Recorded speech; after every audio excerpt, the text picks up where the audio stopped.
public void checar colisões. Toda vez que eu estiver rodando o jogo, eu vou ter que ver se o míssil bateu no inimigo, ou então o inimigo bateu na nave, ou coisa do tipo. Então vamos fazer. Eu vou voltar para aquela imagem para vocês lembrarem o que eu tinha falado na aula passada. Aqui eu tenho a nave, o míssil e o inimigo. Cada um tem sua forma, que no caso é o nosso bounds. Ao pegar o retângulo, que ele é formado pelos bounds do nosso objeto, a gente vai testar se um retângulo intersecta o outro retângulo. Se o retângulo do meu míssil intersectar, ou seja, entrar, conectar, interligar com outro retângulo, no caso do inimigo, quer dizer que ele colidiu. Então vamos ver como é que isso funciona.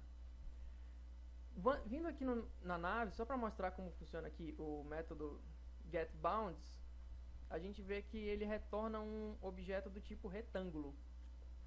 Então, quando a gente for fazer o teste de colisão, a gente vai ter que ter um objeto do tipo retângulo.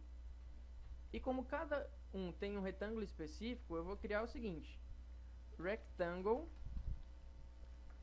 forma nave, que vai ser o retângulo que vai receber a forma da minha nave.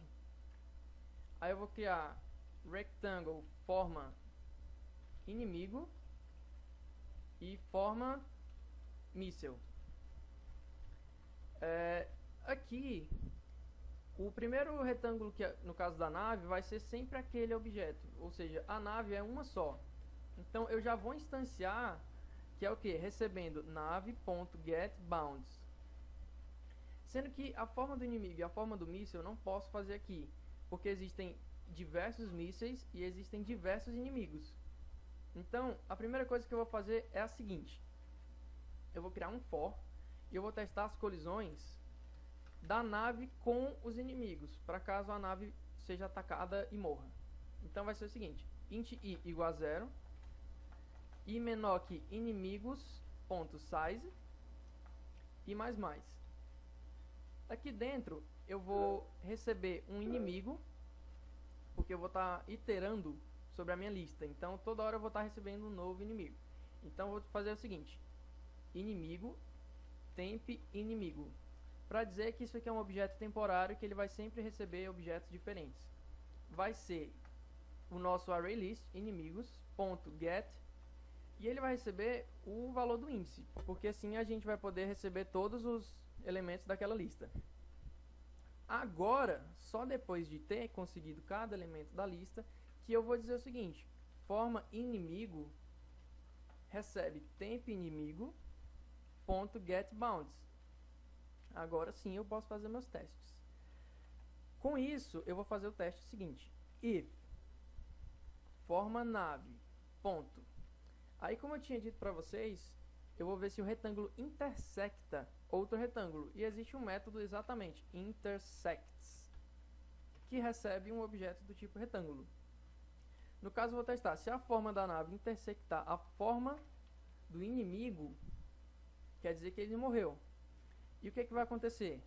A nossa nave, ela vai sumir. Então vou colocar setVisible, que é o método para dizer se ela está visível ou não, como false, porque ela morreu. O nosso inimigo também vai sumir, porque ele também vai morrer junto. Então vai ser temp inimigo.setVisible false.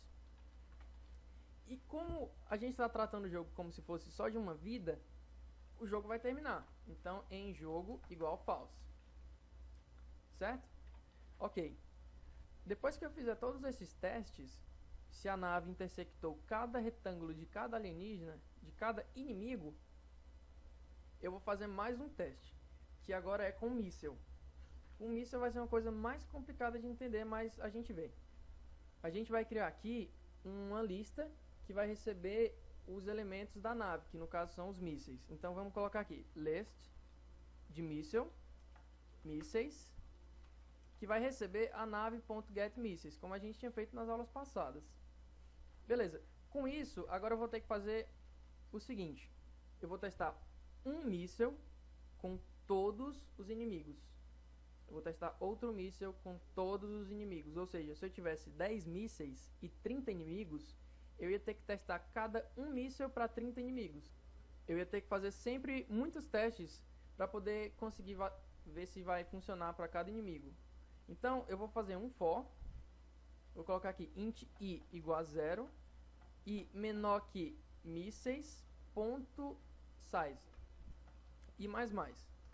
Aqui eu vou ter todos os meus mísseis e para cada míssil eu vou ter que testar para os alienígenas, né? Como a gente fez aqui em cima, no método inicializa inimigos, a gente criou o nosso ArrayList. Então a gente não vai precisar instanciar um novo ArrayList. Então, vamos lá. Primeira coisa que eu vou fazer é o seguinte. Míssil, eu vou criar um míssil temporário, como eu tinha feito ali em cima com o inimigo.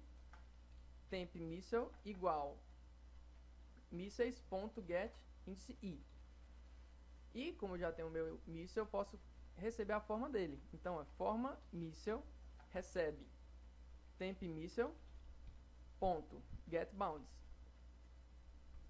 Agora que eu tenho a forma dele, eu vou fazer o teste para cada elemento da minha lista de inimigos. Então eu vou ter que fazer mais um for int j igual a 0, j menor que inimigos.size e j mais. Aqui dentro, como eu tratei acima, eu vou criar um temporário do inimigo. Então é inimigo temp inimigo igual inimigos.get índice j. Ou seja, toda vez que eu entrar no primeiro elemento aqui, eu vou pegar um míssil da nave, vou pegar a forma dela e eu vou entrar no novo for para poder testar para cada inimigo se o míssil conseguiu intersectar o retângulo dele. Então, vamos lá. Agora que eu tenho o tempo inimigo, eu posso criar a forma do meu inimigo. Então, forma inimigo recebe temp inimigo ponto get bounds. E agora que eu tenho essa forma, eu simplesmente vou testar. Se a minha forma do míssil intersectou a forma do inimigo, quer dizer que ele bateu no inimigo. E o inimigo vai morrer. Então, o que eu faço? Simplesmente coloco o seguinte. Temp inimigo ponto set visível false. E o nosso míssil, temp míssil ponto set visível false também. Porque o míssil ele só vai matar um. Ele não vai matar mais de um. E daí, como é que vai funcionar? Digamos que eu tenho 5 mísseis e 10 inimigos. Chegando no primeiro i, ele vai pegar o primeiro míssil e a forma do míssil. Tendo essa primeira forma, ele vai entrar num segundo for que vai iterar para cada um dos 10 inimigos que eu tenho. Ele vai receber o primeiro inimigo e a forma dele. Ele vai ver se o meu primeiro míssil ele intersecta o primeiro inimigo. Se não, ele vai iterar novamente e vai receber o segundo inimigo. Ele vai testar o primeiro míssil com o segundo inimigo. Depois ele vai testar o primeiro com o terceiro, o primeiro com o quarto, até chegar no primeiro míssil com o 10º inimigo. Aí depois ele vai sair dessa iteração e vai voltar para a primeira iteração. Aí vai chegar no segundo míssil. E daí vai até o último míssil. Então, galera, por hoje é só. Essa parte aqui é meio complicada de entender, mas com um tempinho dá para perceber como é que funciona. Então, até agora eu fiz um método para checar as colisões, alterei a nave que não tinha variável para dizer se ela estava visível ou não, e eu fiz um método para inicializar os inimigos. Na próxima aula eu juro que eu vou tentar terminar. Se não der, vai ser daqui a 2 aulas, mas de 2 aulas não passa, beleza? Pois valeu, galera, até mais, falou!